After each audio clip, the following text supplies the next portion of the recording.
Today we're diving deep into the 1970s with 10 underseen cult horror movies that you might have missed. And this video is a special one because I'm only going to be discussing half of the movies, and for the other half, I'll be bringing in some other YouTubers that I'm a fan of to talk about some of their favorites. With all that said, my name is Daniel with the Cobwebs channel, and let's get started. Was a sign of the devil, Uncle. That's ridiculous. Then why doesn't God make himself understood? The devil does, and clearly too. The Antichrist from 1974. So this one is most famous today for being an Italian knockoff of, you guessed it, The Exorcist. But I feel like that knock against it means really nothing today because it's actually less similar to The Exorcist than a lot of other movies in that subgenre that have come out since.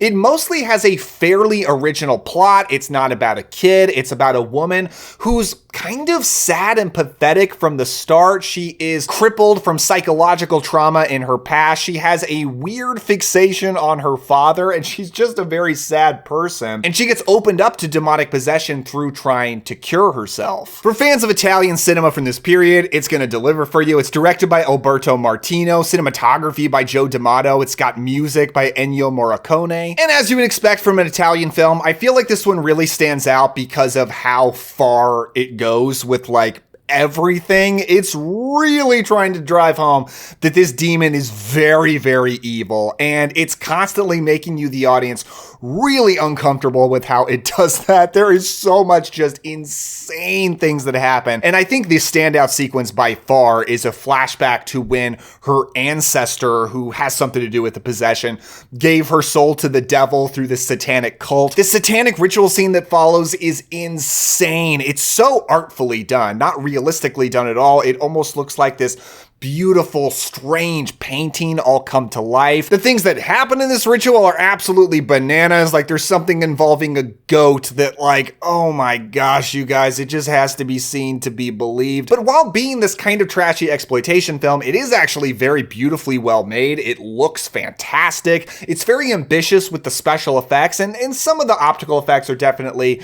not the best, but I do respect that they're trying to do more than just The Exorcist did. They're trying to go that extra mile. If the exorcism subgenre was one of my favorites, which it isn't quite, then I might love this one more, but as an example of this, I actually think it might be one of the best. It's certainly one of the most no-holds-barred examples, and I quite enjoyed it. I notice you call him Baby.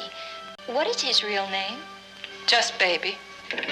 The Baby from 1973. And to talk about this one, here's Lee from Drum Dums. What's up, guys? This is Lee from Drum Dums. I want to thank Daniel from the Cobwebs channel for asking me to be a part of this I guess jubilation of the 70s, and I could not help but think of this movie that I actually reviewed that one of my viewers recommended to me called The Baby. Didn't know anything about this movie, but I just gotta say this was one of the most unique and one of the most disturbing horror films that I've ever seen. And I think some of the best horror films, they don't approach the subject like it's horror, kind of like The Exorcist. They more approach it like a drama, or even almost like a documentary type style. But this story is about an adult man who has the mind of a baby because he hasn't been given the proper, I guess, education, growth. Pretty much his whole life has been treated like a baby. He even lives in a crib, and you just never know where this story is going to go. But I will say it does have this ending that really knocks your socks off, and you will not expect it whatsoever. You got some really interesting performances, and funny thing is, when I talk about this movie, you would think that it's very low budget, just based on the actual premise. But no, it's actually filmed, I think it's a Warner Brothers movie, and it's actually filmed like a big studio budget type movie, and you're just shocked at what you're watching. And the fact that in the 70s, no subject was off limits. Anything was fair game in these movies. You know, I think this was just a much more experimental time. And a movie like this would never be made today, I don't think. Or if it was, I think it would be like an A24 type thing. But it's still just such a unique film. And I could not wait to jump on board to be a part of this so I could recommend this really strange and unique and pretty much forgotten movie from the early 70s, The Baby. Check it out. The dead hand that crawls, creeps, and kills. And now the screaming starts from 1973. This is an Amicus film, which is a British studio that was kind of a rival to Hammer and made a lot of anthologies, but this is actually my favorite of their not anthologies movie. It's just a normal movie. It's a straight up old spooky haunted mansion movie, and I love those kind of films, and this one really delivers. About a newlywed bride who figures out that the house is haunted, and your mileage might vary a little bit with the first half because it's very much her discovering something crazy or undergoing some kind of supernatural occurrence and telling people they don't believe her. She tells someone else they don't believe her. It's kind of that rinse repeat. But when the second half kicks in, Peter Cushing shows up as the man who's supposed to help her psychologically, but he soon figures out, yeah, this house is definitely haunted. I should probably figure out what's going on here. And I loved the second half. It's just great to see one of my favorite actors, Peter Cushing, investigating a haunted house. That's always going to be a good time. The ghosts are very antagonistic and violent in this movie, and you get to see them a lot, including a disembodied hand that's really cool. I always like when there's a lot going on with the ghosts, and it's not necessarily just a creaking door in the corner. No, these ghosts are going for it, and they've got some very creepy designs. And when you find out what's actually going on with the haunting, what is it that caused this curse, man, it's really dark. It is bleak, sad, disturbing. I was just kind of surprised and almost respected just how brutal this cozy little haunted house movie was willing to get. I love a period piece haunted house film. This one really delivers. It's a lot of fun for me and kind of scary when it needs to be. He's already killed 2 men. He's mutilated a 3rd. Now what the hell do you want, lady? You know he's not gonna stop. There's a lot to scream about in The Severed Arm. The Severed Arm from 1973. And to talk about this one, here's Katie from Katie of the Night. Hi everyone, I'm Katie of the Night, and I am so honored to be a part of this video discussing underrated 70s horror.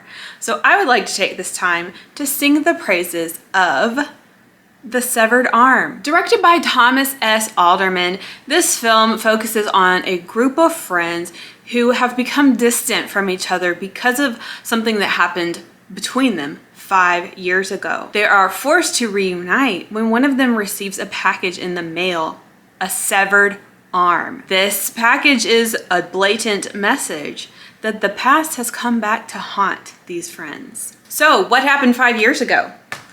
Well, these 5 friends got trapped in a cave together, and they made the ultimate decision to cut off the arm of one of the members of the group, and it was whoever drew the short stick.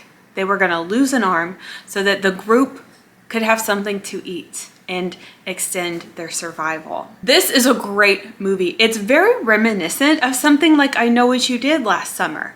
You know, it's got the group of friends who share a horrible secret. They try to put it behind them, but the past circles back around to threaten their very lives. It's not really about the destination in this film. It's more about the journey, because this is just a great story. This film has a very low budget, gritty, grimy look to it.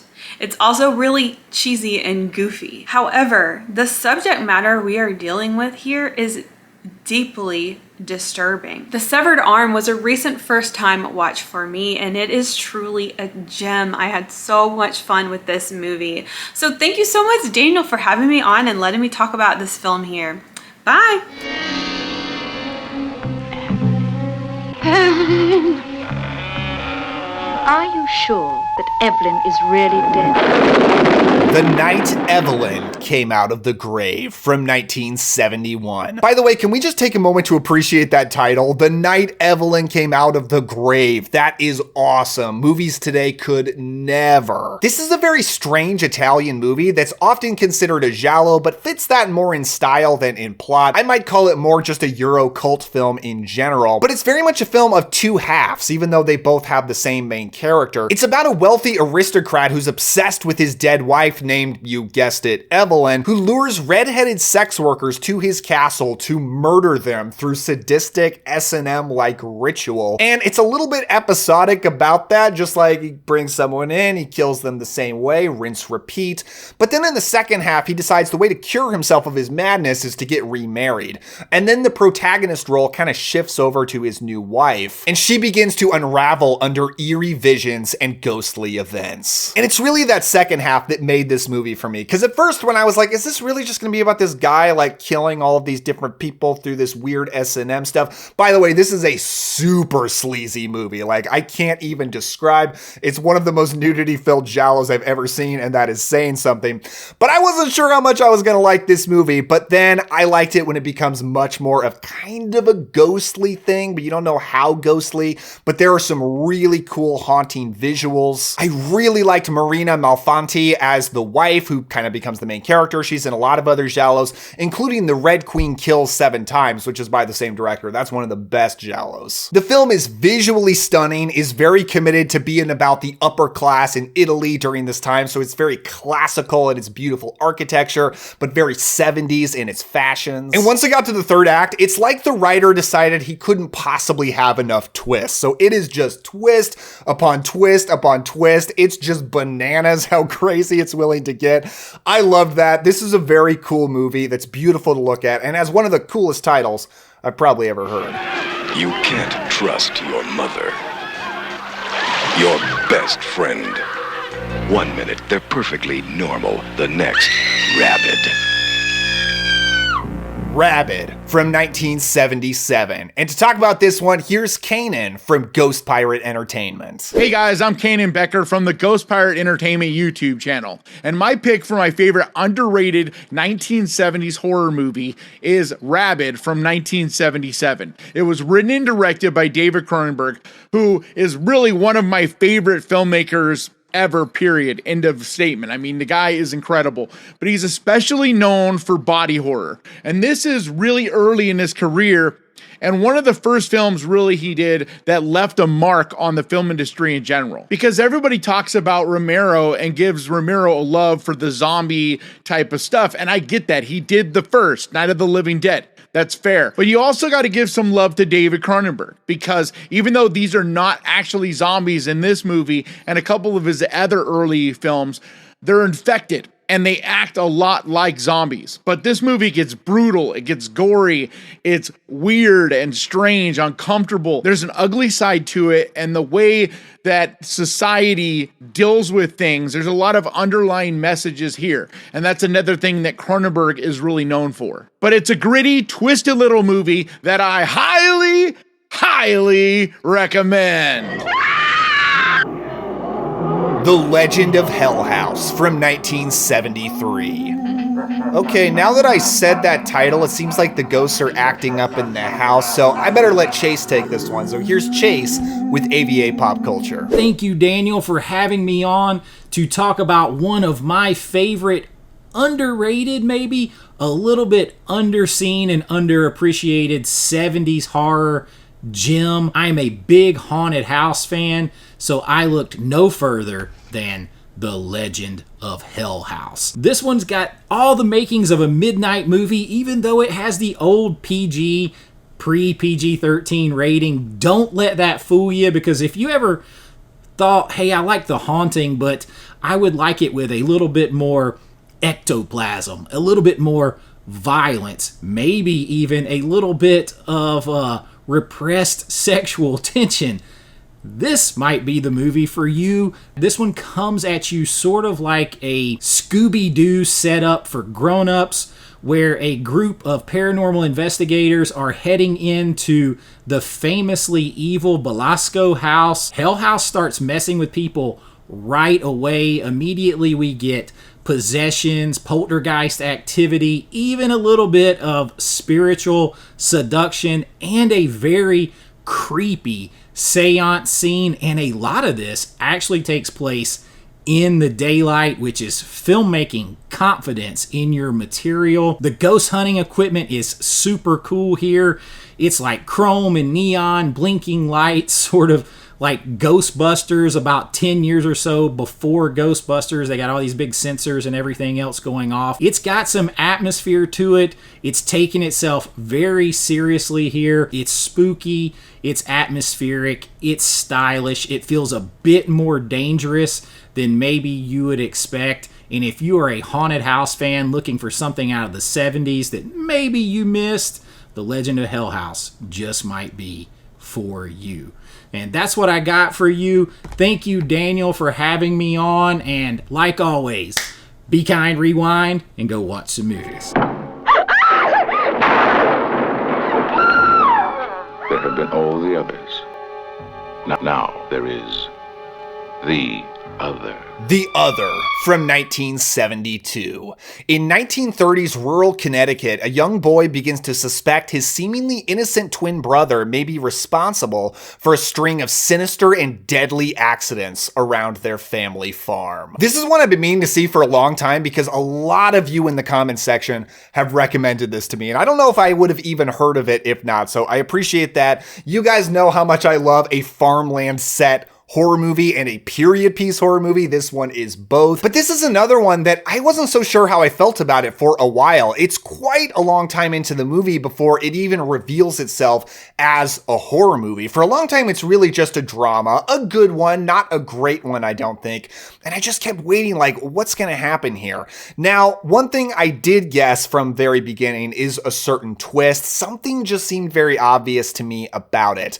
And I did turn out to be right about that, but it's not the main crux of the ending, and it's the ending that really drove this home for me. Because this cozy atmosphere 70s horror drama just happens to have one of the darkest, bleakest, and most miserable endings I've seen in quite some time. And that's what made the movie for me. Like, I was just so impressed that they went there. All the acting is very good. Shout out to young John Ritter, who's got a supporting role in here. And I was very surprised to find out that the twin brothers in the movie were actually played by twin brothers. The director makes a strange choice to, like, never really have them be on camera together. So I completely assumed that it was just the same actor, but no, it's two very identical looking brothers. The Other is absolutely a slow build. Don't put it on unless you're willing to watch a long time of just a period piece drama before the bleak and horrific horror does show up. And it does show up. Unfortunately, the movie's not officially available on streaming right now, but you might be able to watch it on this very platform. But you didn't hear that from me. Oh, please don't kill her. No, I can't do it. I won't do it. You can't make me. Magic from 1978. And to talk about this one, here's Justin, the Maniac. Hello everyone on the Cobwebs channel. My name is Justin, aka the Maniac, and I want to thank Daniel for inviting me onto his channel to talk about Magic from 1978.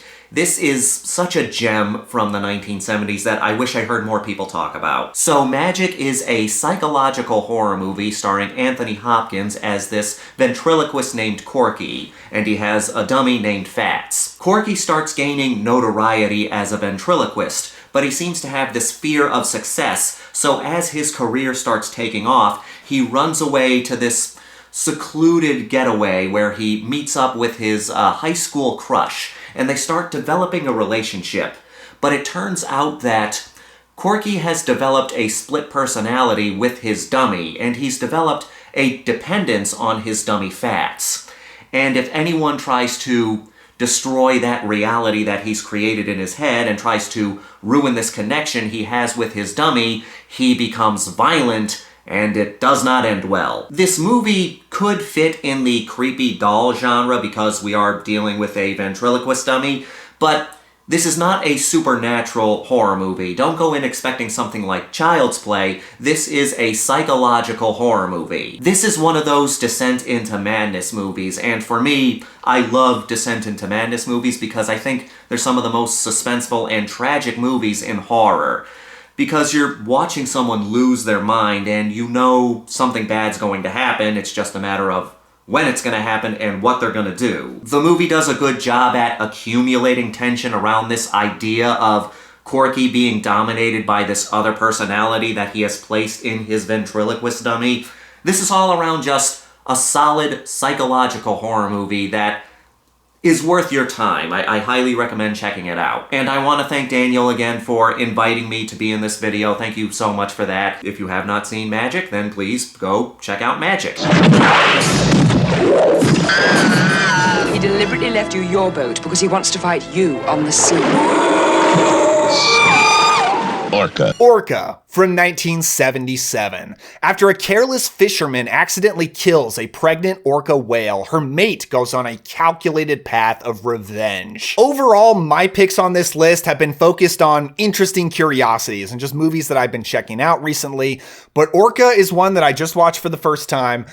And I think this movie is like phenomenal. Like, I think this is so good. It's one of the best, like, classic horror films that I've discovered in quite some time. Now, yeah, ultimately this movie was made because of the success of Jaws, but it's a very different kind of movie from Jaws. This is like one of the most anti-human movies ever made that really drives home an anti-whaling message. It's starring Richard Harris, who's like spectacular in this movie. Like, I love that he took this Jaws ripoff and was like, I'm gonna give an Oscar-worthy performance, and he absolutely does. As a fisherman who is absolutely tortured by the violent act that he committed against an orca whale, he had no idea that doing something to an animal would affect him so deeply, and it did. So he's got such an interesting character arc. He is such a tragic but ultimately sympathetic character who is unfortunately thrust into a battle with this whale that he doesn't even want. But this whale is so angered and it is on such a vicious path of revenge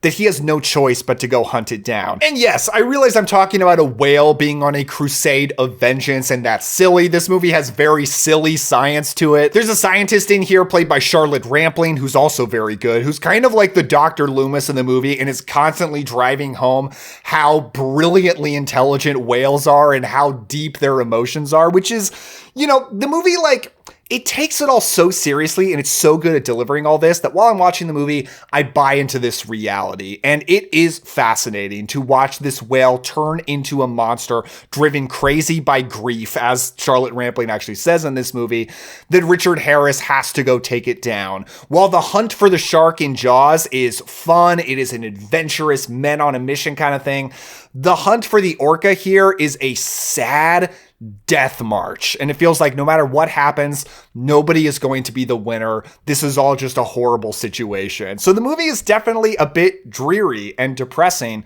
but it's so good at being about that. And it's so interesting, entertaining. The performances are so good. The seaside atmosphere is so well captured that I loved this. I think Orca is like a legitimately great movie. I think it might be one of the best horror films in the 70s. And I'm so glad I finally caught up to this thing. Before I go, I just want to give a massive shout out to my patrons. Thank you all so much for supporting me as I do this channel. And if anybody else wants to support me, there's always a link to my Patreon in the description below. And I want to give a special shout out to Christopher Carbone, Mick Zazworski, and Mary Ware. You all are the absolute best. If you want to check any of these movies out, I do have streaming recommendations right here on the screen. And remember what I said about the other earlier, even though I can't officially promote that. And if you want to pick these up on physical media, I also have affiliate links in the description, and using them does help support the channel. Thank you so much to the YouTubers who collaborated with me on this one. If you want to check them out, I've also got their links in the description below as well. And if you want to hang out with me more, click on the video on the screen. Thank you all so much. Don't forget to enjoy yourselves today. Have some fun, and I'll see you next time. Bye.